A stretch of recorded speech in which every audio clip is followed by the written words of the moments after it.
safe option na yung kay Kid Bombang yan. Tapos kuha na lang sila dito. On the edge. Mali ako. Sorry, one shot. Mali ako, pero assassin pa rin daw siya. Oo. Oh yeah, solid yan. I'd like to shout out Midnight here. Binubulong na to ni Midnight nung isang araw sa akin. No? Sabi niya sa akin si Nolan daw ay pasok na pasok sa meta na to pero wala pa masyadong gumagamit. And siguro ito na yung isa sa mga games na pwede nating panoorin to look at the Nolan. I think this is the first time na makikita natin si Nolan in the Swiss stage. And that's gonna be very important dahil kung pasok yung Nolan sa meta na to, baka makita pa tayo ng mas madami. Mabuti ng maaga na naipakita itong Nolan because this could be preparation for something in the long run. One must come up and one will be going down. Wala pa naman pong elimination but every game is important from here on out. It's Singapore versus EECA. Team Evil against Team Spirit. Casters, inyo na to. Magkikita na naman ang East at West para sa laban na to. And Querty, sa labang magkikita ang mga iilang veterano na ilang beses na rin nakadaan sa international scene. Pakiramdam ko hindi na parte yung aura dito eh. Wala nang aura na magaganap. Both of these teams, gusto lang nilang manalo pare. Dahil sa Swiss stage, hindi ka pwede matalo ng 3 beses eh. Mahirap kasi pag natalo ka kaagad, di ba? Mababawasan agad yung 3 lives na meron ka. And syempre yung momentum na rin, sa totoo lang. If magiging maganda yung panimula nyo sa day 1 pa lamang, malaking boost na yon. Not just the momentum, even sa moral ng team nyo. Pero kung papansinin natin dito, masabi natin when it comes to the lineup, parang Team Spirit yung pwedeng maging agresibo sa early game since they have the Farsa, they have the Nolan, napakabilis ng rotation nito. Oo, tsaka yung Uranus na rin pare na hindi talaga kailangan ng pera para mag-succeed, no? Sana all. Ang isang Uranus talaga masasabi natin as oras at spasyo yung nabibili niyan para sa mga kakampi niya. And with the Farsa at yung Nolan na nabanggit mo, tatagal, ay bibilis talaga yung laro para sa kamay ng Team Spirit.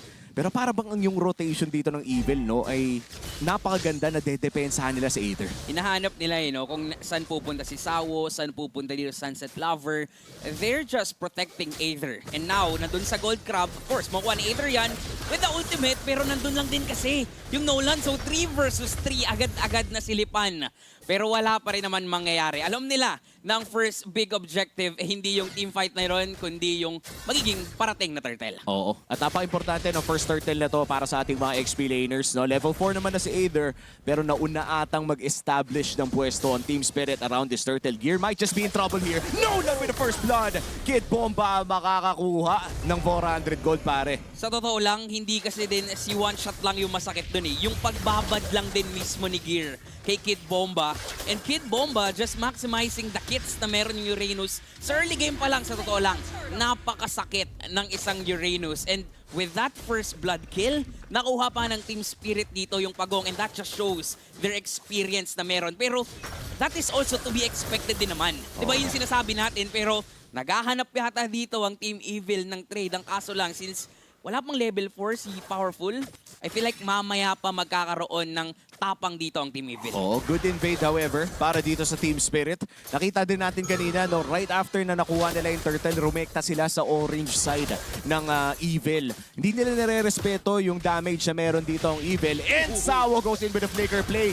Binigyan na agad si Powerful pero nice flicker regen. Buhay ang Tigreal. Pakiramdam ko pre, nakatulong din yung passive ng Tigreal doon. Oo, ang kunat niya no? Hindi siya na first down ng Team Spirit. Pero since wala si Powerful, doon mas magiging matapang lalo ang Team Spirit. And look at Kid Bomba, di ba? Sobrang tapang niya ngayon. Yung confident na meron siya, dahil lang alam niyang walang papatay sa ngayon sa kanya. Yung Claude, kay Ven, late game pa natin mararamdaman yan. Oo, and nakakatuwa ding makita no, na naka-flicker tong Claude na to. Kasi at some point, yung Nolan hahanapin talaga siya. At isa yung flicker sa mga kakailanganin niya para makatakas doon sa mga damage burst ng Nolan. But as of now, Team Spirit, lumalaki lamang ang kanilang kalamangan. Bumabalik tayo doon sa pinag-usapan natin kanina, Querty, na ang early game talaga ay most likely mapupunta sa kamay ng Team Spirit. Kasi kung papansinin natin, no, mag 4 minutes na dito sa laban na to, pa level 4. Yun, nag-level 4 na din si Powerful. Diba? That just shows kung kaano ka behind dito when it comes to the experience ang Team Evil. And dahil lang din yun dun sa mga maliliit lang na bagay na kinukuha ng Team Spirit. Yung mga paisa-isang golem na kuha dito, malaking bagay yun para dito sa Team Spirit. That is why as of now, meron silang 1.8k lead and Sawo still being aggressive dito. Even si Powerful, tinatakot niya. Alam din ni Powerful na hindi ako pwedeng makipaglandian dito sa isang show kasi anytime pwede ako sipain yan. Oo, hindi talaga sila natatakot na pumasok dito sa loob ng jungle. Kid Bomba, however, nasa gitna ng 3 tao. Consecration out lamang ang call ni Kid Bomba. At balik na naman tayo para sa pangalawang pagong ng larong ito. Sawo naghahanap ng pwedeng sipain pero mukhang alamatan ng Evil na nariyan siya. Mountain Chalker na burn na rin pero ito na, papasok na ata si Gear. Lamang sa bilang dito sa pwesto ang Evil pero nandun yung sorpresa na gagawin. May Blazing Duet ang magagaling event pero nakakabangan siya ng sipa ni Sawo pero wala pa rin namamatay. Ang una pang mamamatay yung Turtle pero doon sa likuran si Kid Bomba versus the 4 members at ngayon isa-isa na rin inuubos ng Team Spirit ang Team Evil. Powerful na lang natitira at paghahati-hati pagpapasapasahan pa pero powerful din talaga itong Tigreal na to. Almost a wipeout para sa Team Spirit. Sila rin ang nakakuha ng pagong. Clutch shield na nanggaling doon sa pagong na yun, pare. Medyo nadagdagan yung buhay ni Sawo. Kaya naman hindi nila nakuha ang kill doon sa Cho. Pero tuloy-tuloy lamang ang play. Nahanap na naman nila si Aether. Right into the purple buff. Buff, knockout greens. Walang natira para sa Evil, pare. Nakakatakot yung lineup ng Team Spirit. Parang dahil nakuha nila yung momentum, mas magtutuloy-tuloy pa yung pagiging agresibo nila. And ang nakakatakot din dito, kaya kasing pumatay ng kahit sino sa kanila. Si Kid Bomba nga siya na yung humawak dun sa natitirang mga miyembro kanina ng Evil. Kasi at this point, wala pang tutunaw sa kanya. May damage siya. And then nung na-exhaust na lahat ng Team Evil yung mga resources nila, alam na ng Team Spirit na ubos na yan Wala nang natira dyan. So that is the perfect opportunity na pasukin sila pero medyo napalalim yata doon si Kid Bomba pero may laban dito sa gitna. Nako, medyo na pasobra ata ang Team Spirit doon, mga pare ko. 2 for 1 trade. Lamang ang Team Evil. Susubukan ni Sunset Lover, cancel yung recall. Medyo naging aggressive. Kuya mo Team Spirit doon. 2 turret dive across the map. Sabay nila halos pinul yung trigger. Sa totoo lang, masarap naman maging masarap naman ang maaasim pero hindi masarap maging maasim. Oo. Diba? Diba? It's either ano na rin yun, sa laro na rin yun, sa totoong buhay. Oh. Mahirap pag maasim ka Oh. Diba? And for Team Spirit, sa totoo lang, kailangan nila maging maingat. Kasi double marksman setup pa rin ng Evil. Diba? Oh. Nandyan pa rin yung pang-skill nila sa latter portions ng laban. At pag tumagal to ng late game, I would say na ang isang Yi Sun-shin talaga ang mananaig against a Nolan. Surely, early to mid game, bigay mo na sa Nolan yan. Sure ball, yan talaga ang lamang. Pero kapag pumatak na ang late game, as you said, this double marksman lineup might just by Team Spirit. Once again, last pagong sa ating laro at mukhang si Sawo makakahanap. Powerful, hindi niya mababalik sa kanyang mga tropa. Hawak pa rin naman ang Mountain Shocker. Petrify burns the Fury. Sawo nakahanap ng isa. Nakita niya si Gear pero na-cancel lang din naman. Sabay, transform into that Black Dragon form. Sino nakasecure ng Turtle? Walang iba kundi si Aether pa yan. At back away na ang Evil. Meron talaga silang mga masasamang plano dito against Team Spirit. Pero wait lang! Tinamaan pa ng Feathered Airstrike at may nagtatago pa dito. One shot!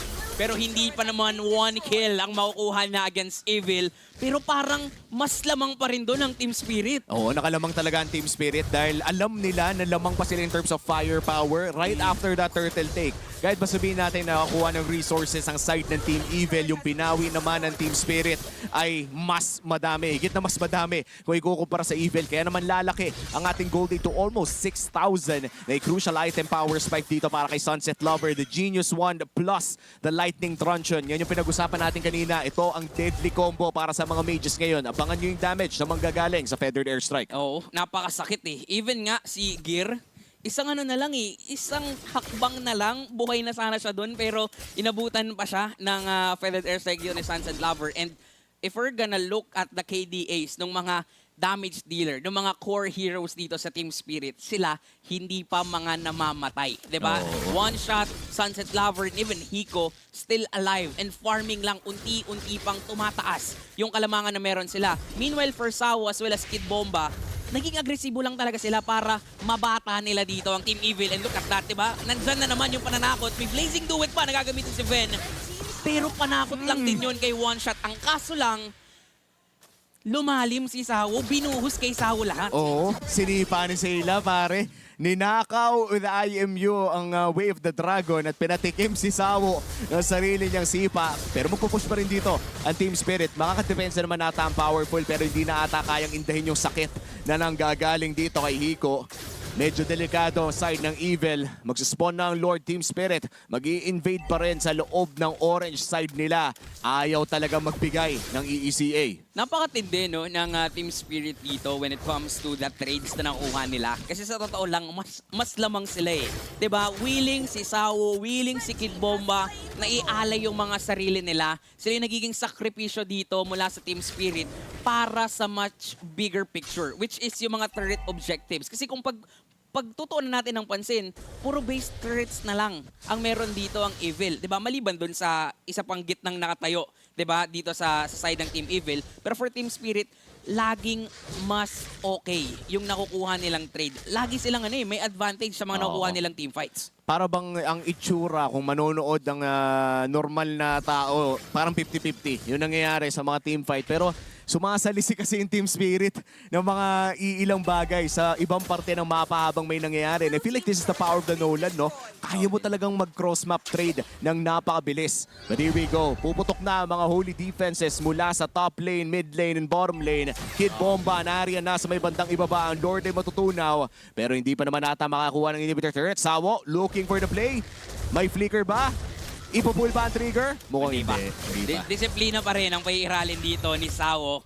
Kasi nga naman, parating pa lamang yung mga minions nila. Pero for Kid Bomba, look at that. Alam niyang walang papatay sa kanya. Papasok na rin naman si One Shot, pero napilitan lamang ang Evil dito. Even si Gear, gamitin yung kanyang Black Dragon form para lang din takutin ang Team Spirit. Pero ang Team Spirit parang it's all part of their plan na okay, pagamitin lang natin ng mga resources dito ang Evil. Tsaka tayo lumaban kapag may mga parating ng minions. Oo, tsaka tignan mo, binabakuran na ng Team Spirit ang jungle ng Evil. Hindi na nakakalapit sa sarili nilang mga jungle camps ang side ng Singapore. Grabe. At tuloy-tuloy lang ang pagpupush dito para sa Team Spirit. Item power spike para dito kay Ben. Makuha na niya ang kanyang Trinity. Pero agad naman itong isasagot ng Chastise Pauldron ni Kid Bomba. And by the way, si Sawo ay hawak na rin niya yan kanina pa around 3 minutes ago. Kaya naman medyo nahihirapan talaga ang Evil na mag-deal ng damage on this double marksman lineup against Team Spirit. Parang din, no, hindi pa enough yung oras na meron para mapagana nga yung double marksman. Kasi sa totoo lang, naka-counter talaga sila ng mga binibuild up nga na items dito ng Team Spirit. And not just that, si Hiko pati Sunset Lover, kung makikita natin yung mga items niyan, for sure, especially for Hiko, lock item na yan eh. Oo. Diba? And ang nakakatakot sa lineup dito ng Team Spirit, yung pag-frontline talaga ni Kid Bomba, parang alam niya na okay, no ID, no entry, walang makakapasok dun sa backline namin. Tsaka kanina pa niya talagang china-chancing yung flicker niya eh. Hindi niya binabato yung flicker niya hanggat hindi siya around, 100 HP, 200 HP. And yung 3 segundo sa Uranus, pre, ang laki na ng heal nun. Bumalik na yung buhay nun eh. Wait lang powerful, half HP. Pero mukhang hindi na nitutuloy ito. 10 seconds bago lumabas ang ating pangalawang Lord ng larong ito. Ang pinakaunang Lord po natin ay napunta sa kamay ng Team Spirit. And now with a 10k gold lead, mukhang agaran din kukunin ito ng EECA, which should be a free Lord para sa kanila. Zinone na lahat at mukhang hindi pa nga nila kailangan pang tignan. That's the second Lord of the game na pupunta sa kamay ng Team Spirit. Grabe yung macro dito ng Team Spirit, sa totoo lang. Yung presensya lamang ni Sawo. Yung mga pag-amba niya lang dun sa mga pwestuhan sa mapa, yun yung nakakatakot. And para masabing magaling ka na roamer, yung pagtayo mo pa lang, natatakot na yung kalaban, ibig sabihin nagagawa mo na yung trabaho mo. Meanwhile, yung mga kampi niya, o sige, nagagawa mo na dyan takutin yung kalaban natin, o focus na kami dito. That is why, madali lang para sa Team Spirit makuha yung next Lord na to. And for sure, dito, baka may mabasag na Torre. Pakiramdam ko na mentally condition din kasi ang Evil eh. Isa Nakita natin si Sawo na pati yung Tigreal sinisipa niya. Finiflikera niya yung Tigreal. To the point na wala nang lumalapit kay Sawo kasi ang iniisip ngayon ng Evil, kahit sino sisipain ito pare. Mapa Tigreal ka man, mapa Yuzong ka man. Kaya naman for Evil, kailangan nilang dumepensa sa Lord. Sawo. Nariyan na sa may bottom lane. Meron na ring Wind of Nature. Mukhang mapapabak si Ven. Napakasakit! Grabe nangaray agad dun si Ben, and even si Powerful, napilitan na siya gumamit nung kanyang implosion. Ang kaso lang, wala silang nahuli. Flicker, Sipa, Sawo, pero wala siyang mapick. Buhay pa rin naman siya, may mortality pa, pero ang hindi mabubuhay si Gear na sa ngayon. And the Dragons right now wanting to end this game. Team Spirit